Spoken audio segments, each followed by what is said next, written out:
Halo, namaste, selamat datang kembali di channel Effendi Wang. Kali ini di channel saya akan rutin memberikan sharing tentang bedah buku ya, buku-buku yang berhubungan dengan pengembangan diri berbasis kesadaran ya.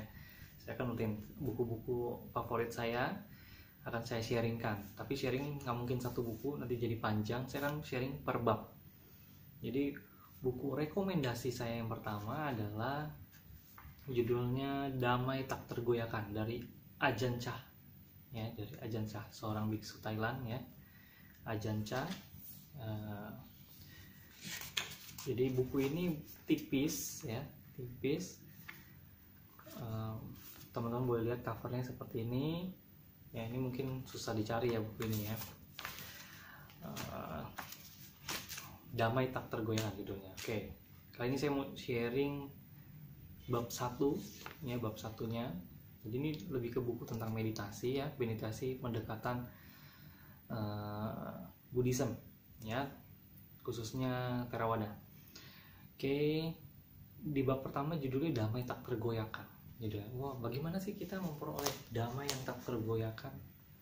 Di bab pertama ini bagus.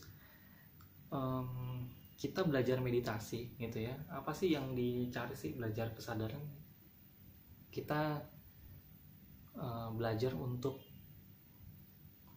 supaya kita terbebaskan dari penderitaan dan mengenali kebahagiaan gitu ya. Maka kita belajar, kalau di sini sebutnya dhamma ya, kita belajar dhamma. Saya sebutnya belajar meditasi lah ya, universalnya, supaya kita terbebaskan dari penderitaan dan mengenali kebahagiaan ya. Nah, dari sini diberitahu bahwa pikiran itu kita harus belajar mengenali bentuk-bentuk gerak pikiran, mental kita gitu ya. Pikiran, mental, di sini sebutannya istilahnya cita ya. Faktor-faktor psikologi gitu ya. Karena itu yang menjadi sebab penderitaan kita ya, mental, pikiran, sebab psikologi. Nah, dikatakan bahwa pikiran ini kan terus bergerak.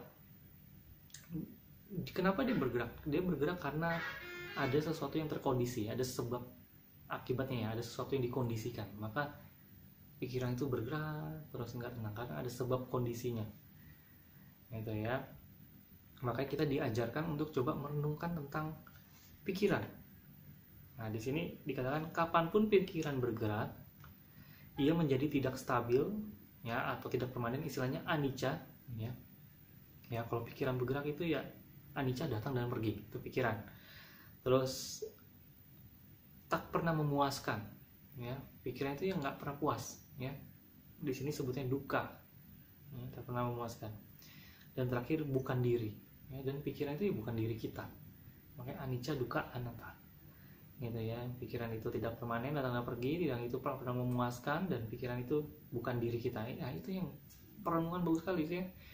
Di bab pertama sudah dikasih tahu lumayan intinya ya. Jadi pikiran itu terus bergerak menghasilkan anicca, dukkha, anatta. Nah, kita diajak untuk berkontemplasi tentang hal itu. Sadari, pikiran itu ya bergerak, datang dan pergi. Pikiran itu ya nggak pernah puas pikiran, dan pikiran ini yang penting terakhir, pikiran itu bukan diri kita.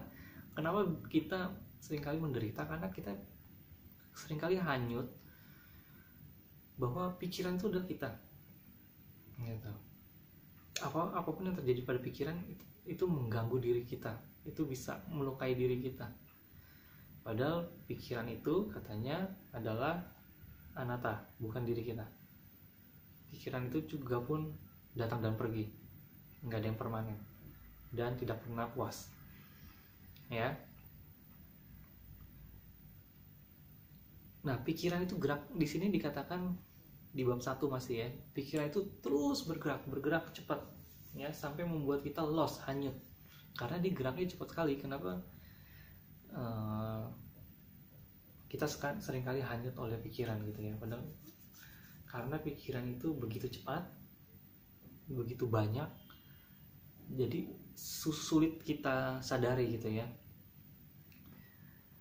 Kita nggak bisa membedakan yang mana kesadaran ya, yang mana kebodohan, yang mana karma. Kita nggak bisa, ini loh, ini karena ketidaktahuan, ini loh namanya kesadaran, loh ini loh namanya karma. Kita nggak bisa menyadari itu karena pikiran itu begitu cepat dan banyak ya melewati diri kita. Di sini diibaratkan, analoginya bagus sekali, ibaratkan seperti pohon ya, pohon yang terjatuh ya ke diri kita terjatuh oleh pohon. Kita nggak pernah tahu ada berapa banyak batang pohon yang mengenai diri kita ya, kita nggak pernah tahu. Kalau ada banyak nih, mungkin puluhan, ratusan, kita nggak memikirkan itu, kita nggak memikirkan ada berapa pohon. Yang kita pikirkan, yang kita rasakan, yang kita hanya merasakan penderitaannya aja. Pokoknya sakit gitu loh, sakit ya, marah, sebab kondisinya ya karena padahal kan banyak ya yang membuat kita menderita tuh banyak sekali, tapi nggak memikirkan itu. Kita hanya yang kita rasakan muncul adalah penderitaannya aja, rasa sakit itu aja.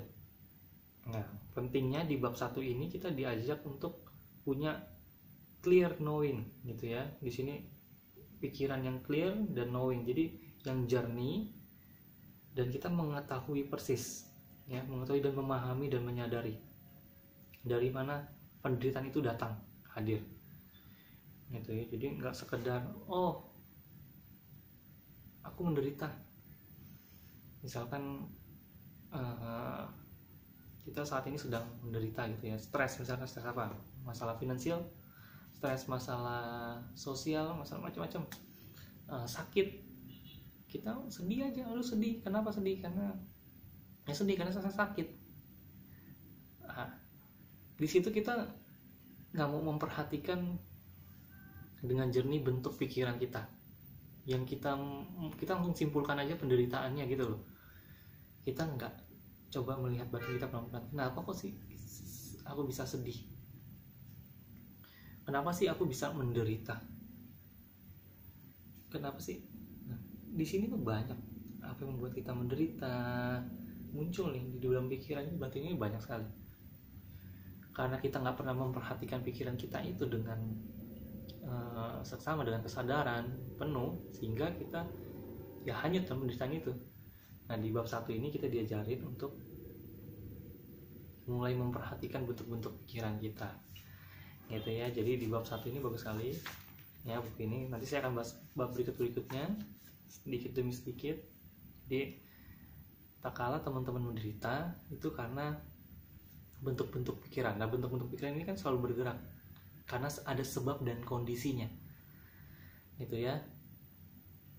Nah, pikiran itu kan seperti kita terjatuh oleh pohon banyak, tapi kita nggak pernah tahu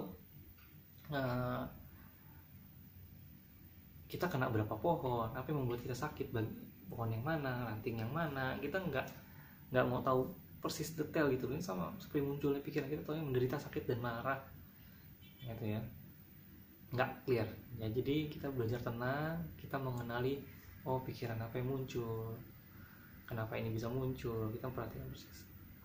Semua ini bergerak karena ada sebab dan kondisi. Ingat ya, bentuk pikirannya sebab dan kondisi, dan dia nggak pernah terpuaskan, dan itu bukan diri. Itu mulai memperhatikan itu. Jadi selalu bergerak, berubah, terkondisikan ya. Kita perhatikan dengan jernih. Oke, gitu ya.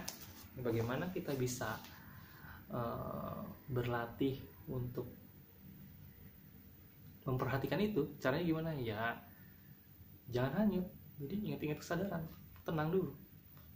Pikirannya diperhatikan, dikenali, diobservasi, dicari tahu. Jadi seperti itu ya, jangan langsung muncul pikiran ya udah diyakini ya langsung mengalir bertindak. Gitu. Jadi tenang dulu, melihat bentuk pikiran. Oke, itu dulu ya.